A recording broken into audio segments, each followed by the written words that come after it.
안녕하십니까. 오늘은 7월 13일 목요일입니다. 오늘도 좋아요 부탁드립니다. 커먼웰스 은행이 직원들 49,000명 대상으로 7월 17일 월요일부터 근무 50%는 무조건 대면으로 하도록 하는 조치를 발표하였었습니다. 팬데믹 기간 동안에 익숙해진 재택근무 WFH Work From Home 이거에서 어떻게든 사무실이나 뭐 지점이나 이런 데 나오도록 하려는 조치였는데, 이에 대해서 직원들의 반대가 꽤 많았었습니다. 지난 수요일 금융부문노조 파이낸스 섹터 유니언 FSU 컴뱅크 조치에 대해서 협상을 시도했는데 실패했고, 그래서 공정근무위원회라고 합니까? 페어 월크 커미션 개입을 정식으로 요구했습니다. 그러면서 FSU는 재택근무를 고집하려는 것이 아니라 재택근무가 맞는 직원들하고는 대화를 시도하고, 그래서 근로계약서 준해서 결정을 해달라, 이런 의미라고 설명을 했습니다.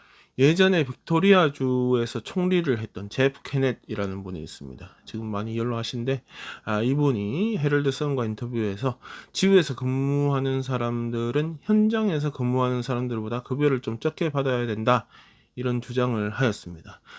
제프 케넷의 주장은 재택근무를 하게 되면 아무래도 뭐 교통비나 이런 여러 비용을 줄일 수 있으니까 급여도 이에 맞게 적용되어져야 한다, 뭐 이런 말입니다. 지역사회 공공노조 커뮤니티 퍼블릭 섹터 유니언, 거기에서는 뭐 이런 제안 자체가 말도 안 된다, 이렇게 비난하고 나섰습니다. 재택근무라는 것이 그 비용이 적게 든다고 단정하는 것 자체가 말이 안 되고, 되려 이제 근무에 사용하는 집기 구매하고 설치하고 하려면 비용이 더 들 수도 있다, 이런 반론을 펼쳤습니다. 제프 케넷은 이런 재택근무로 인해서 사회적인 균열이 발생할 수도 있다, 이런 지적을 했습니다.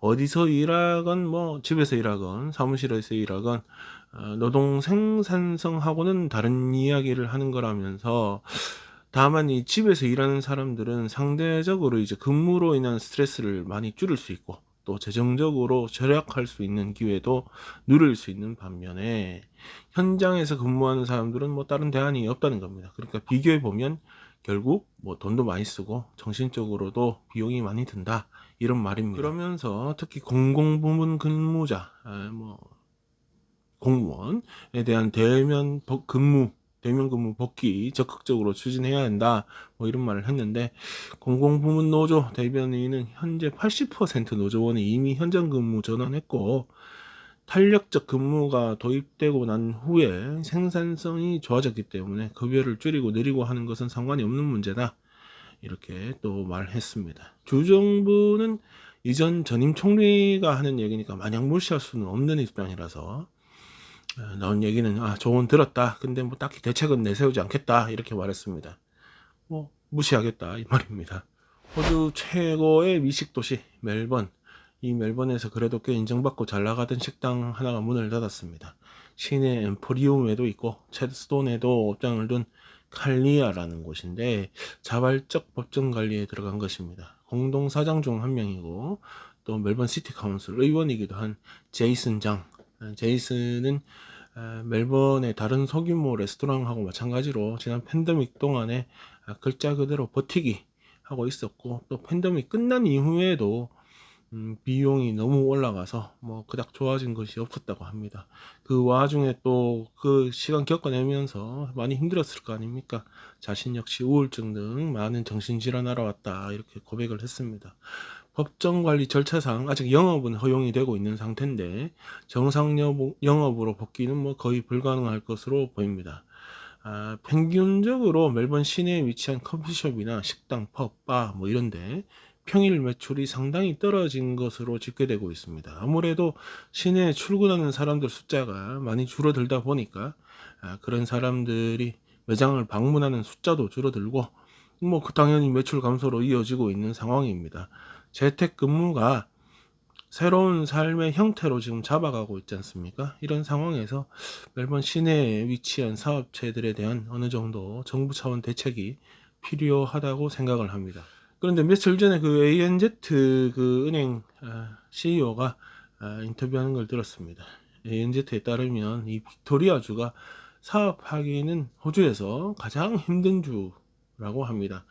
주정부가 지들이 실수해서 만들어낸 부채가 엄청난데 그 부채를 갚겠다면서 사업체를 대상으로 더 많은 세금을 부과하면서 분위기 자체가 가라앉았다, 뭐 이런 말입니다. 안 그래도 비용 부담이 매일 증가하는 상황에서 주정부가 이걸 돕기보다는 더 많은 세금을 빼가면서 사업을 유지하는 것도 힘들어진다. 또한 이런 비용 증가는 고스란히 소비자한테 전가가 될 테니, 그러면 뭐 결국 소비 심리가 위축이 되고 결국 악순환이 지속되어 분위기상 사업하려는 의지가 이렇게 사그라들 수밖에 없다, 이런 설명입니다.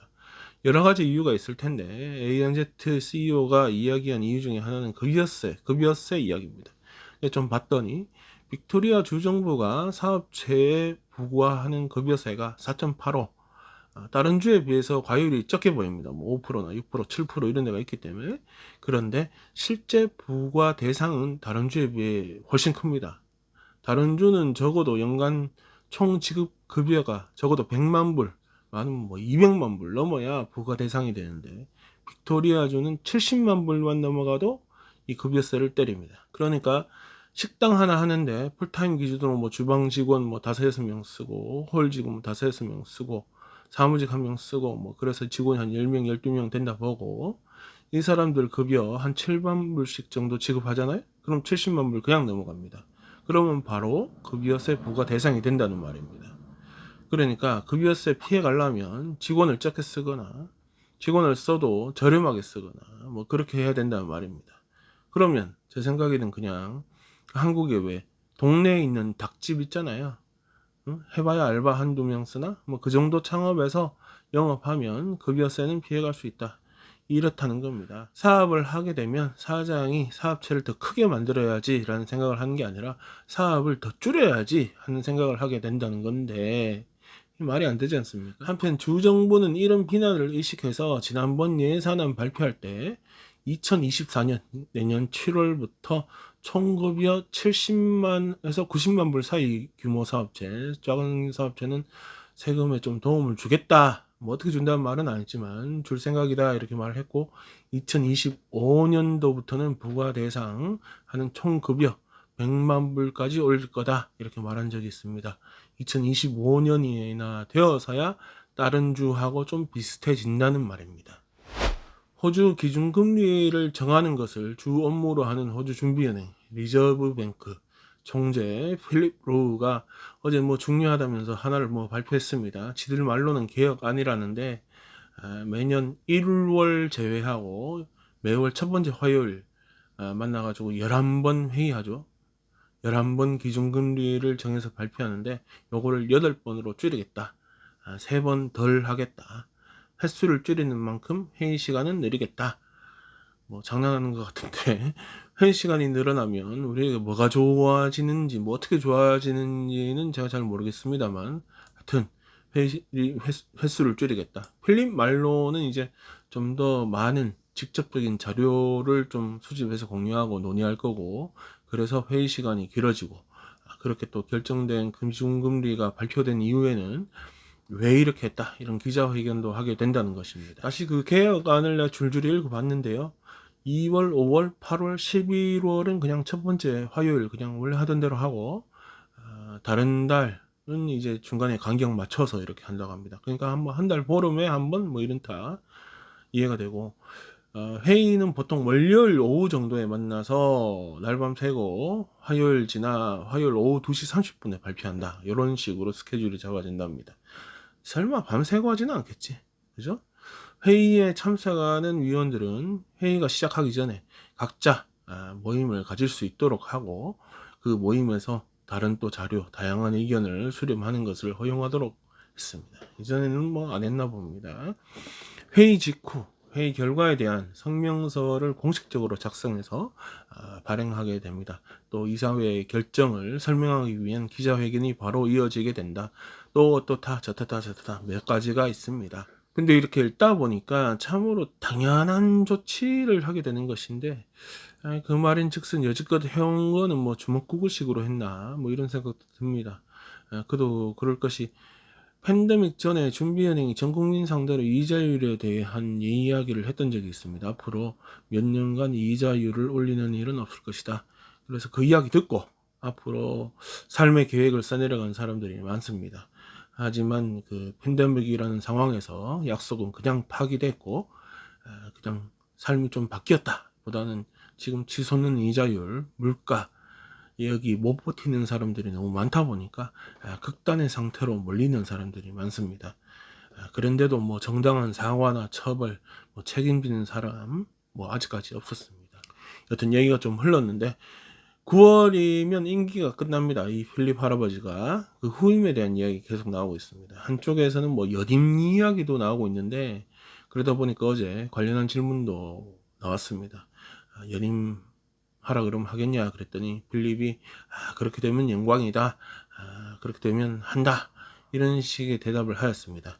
제가 봐서는 아직까지도 지가 뭘 잘못했는지 이해를 못하고 있다는 말입니다.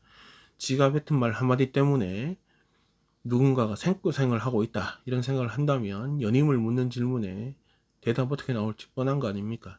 여튼 후임 발표가 임박했다는 얘기가 지금 한 달이 넘었습니다. 이에 대해서 이제 점을 찍어야 되는 재무부 장관 짐 차머 다음 주 인도에서 G20 회의가 열린다고 합니다. 거기 필립 데리고 갈 거랍니다. 그러니까 재무장관 이 인간도 좀 빨리 교통정리 해줘야 되는 상황에서 이렇게 민기적거리는 이유를 잘 모르겠습니다. 진짜 연임시키려나?